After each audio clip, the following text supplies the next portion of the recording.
Part 4, we'll discuss talking separately to the bullying the victim. We'll talk about bystanders, and then we'll talk about how we are role models and what we can do personally to help prevent these types of situations. Speaking separately to the bully, what would you say? Well, there's some questions that are important. Because we know bullying behavior is learned, there's something perhaps going on in the bully's life or experience that may attribute this type of behavior, and therefore the bully may need intervention or help. Asking the bully, has someone bullied or threatened you? Are there places where you feel unsafe? Has this type of incident happened to you before? Are you concerned if you don't bully someone or go along with other bullies that you will be bullied next or that you will appear weak or unpopular? Obviously, they're concerned about their social connections and don't want to appear weak or unpopular. Do you fear retaliation yourself if you don't go along with a bully? Do you understand what our school policy is and the definitions of what bullying is? Because you and I may call it bullying, but our students may not understand what all those examples are. And you can also ask the bully, what do you think is a fair consequence for this type of behavior? It's important at this time to make statements very clear to the bully so that they understand what they did, why their behavior is wrong, and how it affects their victims and others. Statements to remind them that bullying behavior is unacceptable and it won't be tolerated. That bullying hurts not only you and the victim, but our school and our school community. It sets a bad example for other children. It may cause you to lose friends and restrict your opportunities or privileges. To remind them that every person deserves to be treated with respect, whether they're different than we or not. To talk to them about other ways to solve conflicts or other ways to get attention in a positive manner. To discuss how the bully could make amends, whether it's writing the apology or doing something positive for the target after you check with the target first. And then the important thing is to impose consequences that are appropriate for the offense, that are consistent with your school policy. Some schools may use in-house suspension. It is a recommendation from us that there be some kind of educational consequence where the offender has to do some type of research or reading literature or articles or viewing videos about bullying so they learn more about the behavior, the consequences on the victim and on themselves, so that they're not just spending time out of class, but they're spending time learning what caused them to lose their class time and to lose privileges. When you sit and talk with the target, you may also question them as to, has this happened before? Is it the same person or persons that seem to be targeting you? How have you responded or reacted to this in the past? Have you reported this before to an adult? Do you fear retaliation for reporting or keeping a school authority informed? Are you documenting what's happened to you and letting them know that there is a harassment report form for them as well? Were there witnesses present? Was an adult there available to intervene on your behalf, and did that help? And what do you think the bully could do to make amends to you? Or do you want an apology, or how? A new theory, well, it's not new, but something that schools are considering now is restorative justice, where the bully is given some way to make amends to the person or persons they have harmed. Again, this would have to be something that your school would decide on and may need individual case-by-case basis. What should you tell the target? Number one, the most important things is to reassure them that you are concerned for their safety and their welfare, that you're going to do everything you can to keep this from ever happening again, that they did not deserve this type of behavior or treatment, that you are going to support them, and that you want to listen to them. Important to say this was not your fault, to remind them don't respond to the bullies by giving in, getting upset, or fighting back, as this encourages the bully for more mistreatment. Trying to stay calm and being assertive, looking the bully straight in the eye, squaring their shoulders back, standing tall, even sends a message through body language of confidence. Sometimes the best response for the victim is no response at all, to turn and walk away, which takes a lot of strength and character to do. Discussing their options and what are their options according to their viewpoint, and discussing an action plan that will help them feel less anxious and more confident. Again, they may need assertiveness skills. They may need the buddy system, where the administration picks a student leader to accompany them, whether it's to the restroom, the locker room, the bus, or the cafeteria, so that there is a witness, someone that can hopefully intervene in a situation or to quickly go and get adult help. We need to support the target by helping them develop strategies for addressing possible future problems, to reassure them that you will do everything you can to see that this doesn't happen again, to follow through with them and let them know what kind of steps or actions you can take without giving specifics due to the FERPA Rights of Privacy Act. Discuss all their options for safety. Let them know, again, that they did not deserve this behavior, that they're not alone, and that adults and peers can help. And encouraging peer activities. Many times, if this student is a loner, they're not involved in a school or community group that gives them an opportunity to make friendships with other peers and make them feel important and needed and included. It has been said that a feeling of school connectedness is the biggest deterrent to violence prevention, and we have many students that feel no connection, however, to their school, other than it's a place that they have to attend either for credit or the only chance they get to see some of their friends or classmates. The bystanders is a huge issue. It is stated that they probably make up 85% of a school's population, often called the silent majority. And basically, they're the most ignored and underused resource in the school. Unfortunately, they can become devastated over time and lack empathy for the situation, in thinking, oh, he does that to everybody. Well, that's just how we do things around here. Or this kid allows themselves to be picked on. This is nothing new. I've seen it before. It's been said of bystanders, you're either part of the problem or you're part of the solution. We must learn how to and teach bystanders how to use their empathy and what actions they could take, both for the target's safety and for their own safety. Why bystanders don't get involved? One of the first obvious reasons is a fear of retaliation. If I don't go along with them, I may be the next victim. Often they're not sure of what to do or say.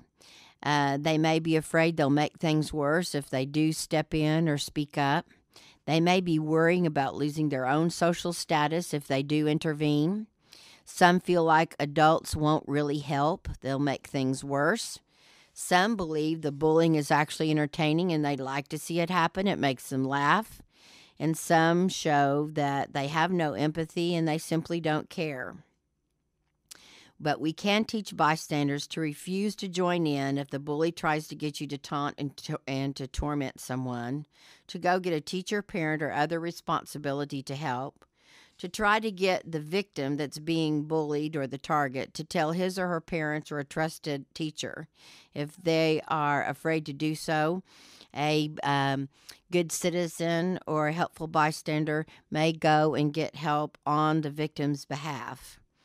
To obviously tell a trusted adult yourself if the victim is unwilling to report it, or to document it and turn it in to your counselor or principal so it can be investigated. There are bystander rules that come out of a curriculum that's actually for K through 3, but I think would be helpful to be on all school classroom walls. And they're called the bystander rules. Number 1, when you see someone being harmed, humiliated, or disrespected, you don't laugh. Number 2, you physically turn around and not give the attention that the bully was seeking, to walk away and get help, or if comfortable, to speak up when it's safe to do so. We can refuse to be audiences for bullies. A bystander can be effective in stopping bullying because a bully is more likely to listen to a peer than an adult, and obviously adults can't be everywhere, nor can cameras. This is why students need to be part of the effort. When speaking to the bystanders, discuss the effects of their actions or inactions. Some feel guilty for years later because they didn't step in or step up and say something. Explain to the bystanders they have the power to cool down the situation by either asking the bullying to stop, helping the victim walk away, getting support from other bystanders, asking an adult for help, or reporting the incident. These are all action steps that a bystander can take. Obviously, talking about what they did or did not do to help the situation and how they feel about it. This could be a good topic for a classroom weekly meeting or discussion about what if you were a bystander. The next slide, you will see 2 columns of multiple ideas of things youth can do to stop the bullying.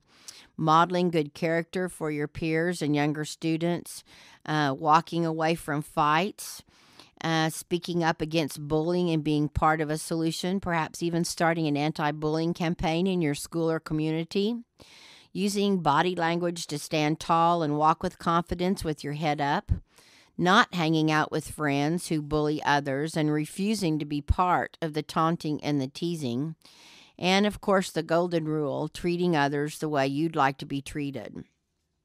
The Safe Call hotline again is 1-877-723-3225 and enter extension OK1 where you'll be given a 5-digit code. Within 72 hours, you can recall the Safe Call hotline, put in extension 651 and enter your 5-digit code, and you'll receive a response from the school administration of how they're handling the problem, investigating it, or they may have more questions of you, the caller. It's all done anonymously. There's also online reporting available at www.safecall.ok.com. Some schools have done a sample hotspot survey. It's a bird's eye view looking down on their school campus. It has the classrooms, the bus stop, the cafeteria, the staircases, the playground, all labeled. Students can be asked an anonymous survey to put an X on places they consider unsafe in their school campus or a star on a safe place. The school can ask for more information to put a T where you see tobacco used or stashed. They could put a D for drugs, where drugs are being used or sold or shared. A V for vandalism. You can turn the map over and ask the students to write down what do you think would be helpful for our schools to decrease bullying or to decrease our drug, tobacco, or violence in our school, and use their suggestions on the back. This is a good tool to use that's anonymous, and students feel less threatened to do something like this. Now, what about staff bullying students or administrators bullying staff? We cannot expect appropriate behavior from students when we model inappropriate behavior. James Baldwin stated, "Children have never been very good at listening to their elders, but they've never failed to imitate them." So, might you be an educator or a bully? Educators let students know they care. Bullies let students know who's boss. Educators teach self-control. Bullies exert their own control. Educators are judicious. Bullies are judgmental. Educators can diffuse minor disruptions with humor. Bullies use sarcasm to turn a disruption into a confrontation. Educators can highlight good behavior. Bullies make examples of poor behavior. Educators can help all students feel successful. Bullies punish students for being unsuccessful. Educators can see each student's uniqueness, and bullies compare children and often siblings to one another. Educators must treat all students with respect, and educators must be aware of the power they wield over students and choose their words and actions very carefully. Educators must be proactive and create a safe environment. Remember, you are a role model. The M means you model positive influence. O is you observe interactions closely. D, do not ignore behaviors. E, you encourage through positive examples. L, you listen empathetically. And S, show that you care. On the next slide, you see two columns and the words motivate or humiliate. Observe the left column of a teacher that uses motivation with her students or his students to encourage, to demonstrate, to reward, to advise. On the other side, you notice humiliation. Hopefully, in our profession, you don't use shame, embarrassment, ridicule, ignoring, cutting off students, or threatening them as an example of being a good character or good citizen. Every student must be given respect, and we must model what we preach. Clear boundaries, that means showing and telling what's expected of them. Logical and just consequences for their behavior so that they can discuss choices, we can follow through, and be fair, be firm, and be consistent. Our students need opportunities to be created, to be awarded and affirmed for their expression, and given freedom to express their own uniqueness, even if we disagree with their comments. They need opportunities to set their own personal goals, which means we must provide them skills and resources necessary to reach those goals, and some even include community service in this.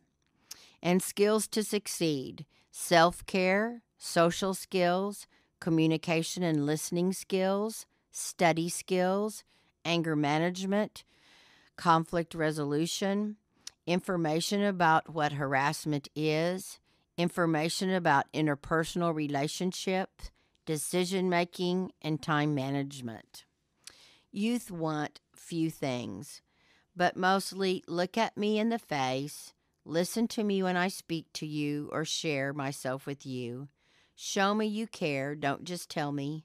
Involve me in planning and decision-making for our classroom and our school, and support my efforts. The next slide will give you a list of suggestions that you could ask at staff meetings so that you have clear expectations of your roles and responsibilities as a professional educator and administrator.